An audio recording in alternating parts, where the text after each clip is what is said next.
Hello everyone. हम lost Islamic history जो फिरास अल खतीब ने लिखी है उसकी समरी कर रहे हैं। इसका ये सेकंड पार्ट है। ये किताब इमरान खान साहब जो कि पाकिस्तान के प्राइम मिनिस्टर हैं उन्होंने सजेस्ट की है, तो मैंने सोचा इस किताब की समरी की जाए, आपको बताया जाए कि इस किताब में क्या क्या बताया गया है। अगर आपने इसका फर्स्ट पार्ट नहीं देखा तो इसका फर्स्ट पार्ट यहीं कहीं पे होगा, और अगर आपने देख लिया है तो हम चलते हैं फौरन से सेकंड पार्ट की तरफ। सेकंड पार्ट शुरू करने से पहले मैं आपको एक वार्निंग देना चाहता हूँ कि इस किताब में जो कुछ भी लिखा है वो इस किताब के ऑथर ने लिखा है, वो मेरे अपने वर्ड्स नहीं है। तो अगर कोई ऐसी हिस्ट्री हो जिससे आपका तजाद हो तो आप के ऑथर को ईमेल कर लें और उसको बोलेंगे भाई मुझे तजाद है। मैं सिर्फ आपको वो वाकयात और वो चीज़ें बता रहा हूँ जो इस किताब में लिखी गई हैं। तो जो चीज़ भी मैं नेक्स्ट बोलने वाला हूँ वो इस किताब के रेफरेंस से है। फर्स्ट पार्ट में हमने देखा कि किस तरह प्री इस्लामिक अरेबिया एक आइसोलेटेड एनवायरनमेंट थी, लेकिन हुजूर सल्लल्लाहु अलैहि वसल्लम की आमद के बाद उन्होंने अरब्स ने दुनिया पर राज करना शुरू किया, और किस तरह हज़रत उमर के टाइम में, हज़रत उमर जो कि दूसरे खलीफा थे, उनके टाइम में बहुत सारे कॉन्क्वेस्ट हुए और इस्लामिक एम्पायर जो है वो रोज़ बरोज़ ग्रो करना शुरू हो गई। फिर हमने देखा कि किस तरह हज़रत अली को एक खारिजी ने शहीद किया, और इसके साथ ही 4 राइटली गाइडेड कैलिफ्स तक का टाइम पीरियड ख़त्म हुआ, और उसके बाद शुरू हुआ अमीर मुआविया का दौर खिलाफत।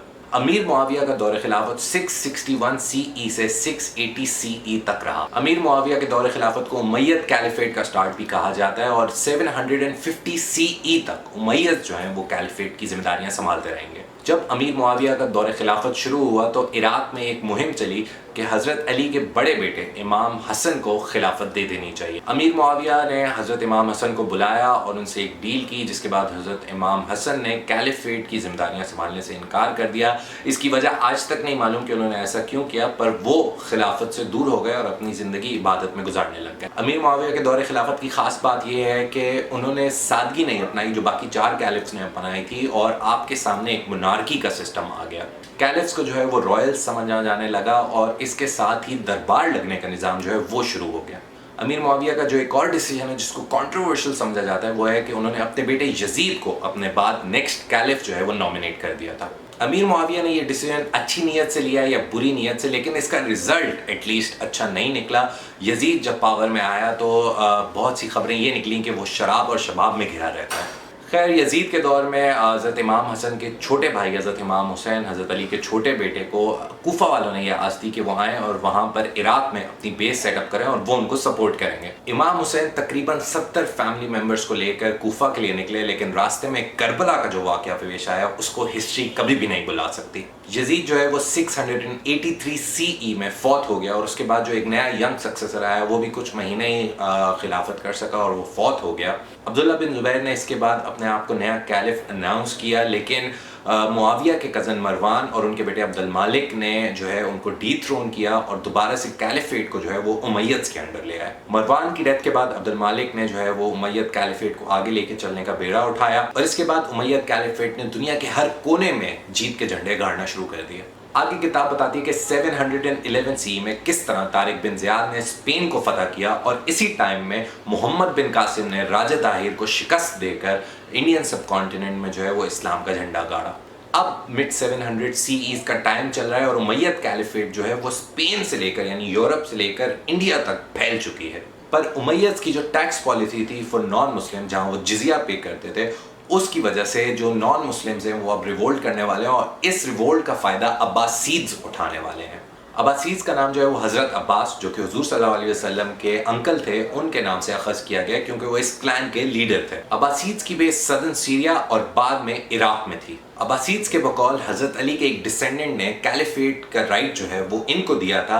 अब ये बात कितनी सच है ये नहीं मालूम, पर इससे एक काम ये हुआ कि शिया तो अली, जिनको आप आजकल शिया बोलते हैं, उनका सपोर्ट अब्बासीद्स की साइड चला गया। इसके अलावा उन्होंने और लोगों से ये वादा किया कि वो जालिम उमैयद से उनकी जान छुड़ाएंगे। 730 CE से 740 CE तक अब्बासीद जो हैं वो अपना सपोर्ट बेस बनाते रहे, लेकिन 747 CE में फाइनली उन्होंने अलल एलानिया उमैयद कैलिफेट से जंग का ऐलान कर दिया। फिर 750 CE में फाइनली अब्बासीद ने दमश्क, जो कि दमास्कस कहलाता है, उस पर कब्जा किया, और वो जो है वो उमैयद कैलिफेट का कैपिटल था। जब उस पर कब्जा हो गया तो इसके साथ उमैयद कैलिफेट का टाइम ख़त्म हुआ और अब्बासीद का दौर शुरू होता है। अब्बासीज 3 मेन वादे करके हुकूमत में आए थे। उन्होंने पहला वादा नॉन अरब से किया था कि उनको एम्पायर के कामों में इक्वल जो है वो पार्ट मिलेगा। इसके अलावा उन्होंने शिया तो अली से ये वादा किया था कि उनको एम्पायर में इंपॉर्टेंट पोजीशंस मिलेंगी थी, और नॉन मुस्लिम से उन्होंने ये वादा किया था कि वो उनका जिजिया जो है वो कम कर देंगे। 3 वादों में से अब्बासीज ने सिर्फ एक वादा पूरा किया, वो था नॉन अरब्स की पार्टिसिपेशन इन द एम्पायर, और मोस्टली उन्होंने पर्शियंस को इस काम के लिए हायर किया। बाकी दोनों वादे वो भूल गए। लेकिन अब्बासीज का दौर जो है वो उमैयद की तरह कॉन्क्वेस्ट के लिए मशहूर नहीं है, वो मशहूर है अपनी साइंटिफिक रिसर्च की वजह से। अब्बासीज ने बगदाद को अपना कैपिटल तो बना दिया था, लेकिन बगदाद को बैतुल हिकमा की वजह से मशहूर कराने, यानी कि हाउस ऑफ विस्डम की वजह से मशहूर कराने का सेहरा जो है वो उनके 7th कैलिफ अल मामून को जाता है। और तकरीबन 900 सी से लेके अगले कुछ 200-300 साल तक के अरसे को इस्लामिक इंटेलेक्चुअल गोल्डन एज का नाम दिया जाता है। बगदाद में सिचुएटेड बैतुल हिकमा यानी कि हाउस ऑफ विस्डम की वजह से इस्लामिक साइंटिस्ट जो सामने आए उसमें खवारिज़मी और उमर खयाम शामिल हैं, जिन्होंने मैथमेटिक्स पे बहुत ज़्यादा काम किया। फिर 11वीं सेंचुरी में अल बेरूनी ने एस्ट्रोनॉमी पर काम किया, जिनकी फाइंडिंग से कोपरनिकस और गैलीलियो ने फ़ायदा उठाया और ये प्रूव किया कि दुनिया जो है वो सूरज के गिर्द घूमती है, इसका उल्टा नहीं होता। मेडिसिन में अल राजी और इब्न सीना जैसे अजीम मायनाज जो है मुस्लिम साइंटिस्ट का नाम सामने आता है। फिजिक्स में इब्नुल हैथम का नाम सामने आता है। बहुत से लोगों को पता है कि उन्होंने लाइट और ऑप्टिक्स पर काम किया, पर बहुत लोग ये नहीं जानते कि जो आज हम मॉडर्न साइंटिफिक मेथड पढ़ते हैं वो भी इब्नुल हैथम का पेश किया हुआ है। इसके बाद 4 इमाम अबू हनीफा, इमाम शाफी, इमाम मालिकी और इमाम हम्बल के नाम सामने आते हैं कि किस तरह उन्होंने फिक जो है, जो इस्लामिक जूरिस्प्रूडेंस है, उसको डेवलप किया। इस दरमियान मुतज़िला का भी एक जिक्र आता है कि किस तरह उन्होंने खुदा को ओमनीपोटेंट मानने से इनकार कर दिया, और फिर अल गज़ाली ने, जो कि सूफीज़म के फादर माने जाते हैं, उन्होंने उनके आइडियाज़ को सप्रेस करने में हेल्प की। इसके बाद बुक में एक छोटा सा पार्ट शियाइज़म और शियाज़ के बिलीफ्स पर भी बात करता है। अब्बासीज की अच्छी बातें तो हो गई, अब आते हैं अब्बासीज के ज़वाल की तरफ। अब्बासीज की इन फाइटिंग की वजह से किसी को ज़्यादा जोर नहीं लगाना पड़ा उनको हराने के लिए, पर इस्माइलिज्म फॉलो करने वाली फातिमीड डायनेस्टी का एक बहुत बड़ा रोल रहा है अब्बासीज को कमज़ोर करने में। इसके बाद क्रूसेड्स का जिक्र किया जाता है कि किस तरह क्रिश्चियंस ने मुसलमानों की आपस की लड़ाई और डिसयूनिटी का फ़ायदा उठाकर 1099 में जेरूसलम पर कब्जा किया, जहां पर मुसलमानों की हुकूमत हज़रत उमर के ज़माने से थी। कहा जाता है कि तकरीबन 70,000 लोगों को जो है वहाँ पर कत्ल किया गया था, जिसमें मुसलमान और ईसाई दोनों शामिल थे, और ये भी कहा जाता है कि मस्जिद अल अक्सा में घुटनों तक खून भरा हुआ था। खैर, मुसलमान इतनी आसानी से जेरूसलम को छोड़ने वाले तो थे नहीं, तो जेरूसलम को वापस मुस्लिम एम्पायर का हिस्सा बनाने का या मुसलमानों के अंडर लाने का बेड़ा जो है वो इमादुद्दीन जंगी ने उठाया। जेरूसलम जो अब 4 क्रिश्चियन स्टेट्स में डिवाइड हो चुका था, इमादुद्दीन जंगी ने उसकी एक जो सबसे छोटी स्टेट थी उस पर जाके सबसे पहले तो कब्जा किया। इमादुद्दीन की फौतगी के बाद नूरुद्दीन जंगी ने जो है वो इजिप्ट को फतह किया और वहां पे शिरको को एक नया अपना वजीर अपॉइंट किया। शिरको का अपॉइंट होने के 2 महीने बाद इंतकाल हो गया, लेकिन इसके बाद जो बंदा अपॉइंट हुआ एज वजीर ऑफ इजिप्ट वो थे सलाहुद्दीन अय्यूबी। फिर हुआ कुछ यूं कि नूरुद्दीन जंगी का भी इंतकाल हो गया और सलाहुद्दीन अय्यूबी, जो कि अब तक अपना लोहा मनवा चुके थे, उन्हें इजिप्ट का और उस वक्त की इस्लामिक एम्पायर का जो है वो हेड बना दिया गया। इसके बाद 1187 सीई में बिलाखिर सलाहुद्दीन अय्यूबी ने क्रूसेडर आर्मीज को हराया और वापस से जेरूसलम में इस्लाम का झंडा गाड़ा। इसके बाद मंगोल्स के बारे में बताया जाता है कि किस तरह चंगेज खान की लीडरशिप में उन्होंने नॉर्दर्न चाइना से स्टार्ट किया और फिर तकरीबन पूरी दुनिया पे एक सल्तनत कायम की। मुसलमानों का पहला मुकाबला मंगोल्स से 1222 में ख्वारिज़मिया में हुआ और वहां पर मुसलमानों को शिकस्त हुई और मंगोल्स ने जो है वहां अपना गढ़ बना लिया। उसके बाद जो है चंगेज खान वापस मंगोलिया चला गया और 1225 में उसकी डेथ हो गई। चंगेज खान की मौत के बाद ओगिदई खान ने, जो कि उसका बेटा था, उसने मंगोल एम्पायर संभाली, लेकिन उसका भी 1241 में इंतकाल हो गया। इस दौरान क्रिश्चियंस को दुख था कि उनसे जेरूसलम छिन गया, तो उन्होंने मंगोल्स से मदद मांगी मुसलमानों को जेरूसलम में हराने के लिए, और जो मंगोल्स ने उनको आर्मी दी उसका लीडर था हलाकू खान।